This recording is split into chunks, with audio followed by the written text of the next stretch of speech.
ভারতীয় পক্ষ থেকে আমরা দেশবাসীর সামনে শুধু এই কথাটি বলতে চাই, আজ একমাত্র ঐক্যবদ্ধ আন্দোলনের মাধ্যমে এই সরকারের পতন ঘটিয়ে দেশ এবং জাতিকে মুক্ত করা সম্ভব।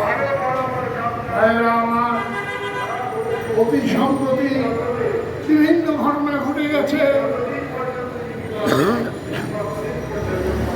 অন্যান্য বক্তারা বলে গেছেন জেনারেল আজিজের কাহিনী এবং পুলিশের প্রধান বেনাজিরের কাহিনী, কিন্তু আমার প্রশ্ন, এদেরকে প্রশ্রয়দাতা কে? কার হেফাজতে, কার প্রশ্রয়ে তারা লালিত পালিত হয়েছে?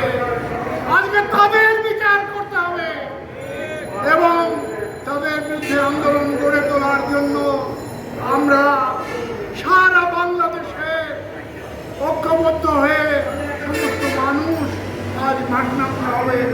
আমার বক্তব্য আমি দীর্ঘায়িত করব না, এই কথাটুকু বলে আপনাদেরকে সকলকে শুভেচ্ছা জানিয়ে এবং 12 দলীয় জোটের পক্ষ থেকে আগামী দিনের সেই আন্দোলন জয়যুক্ত হবে এই দৃঢ় আশাবাদ ব্যক্ত করে আমার বক্তব্য আমি শেষ করছি।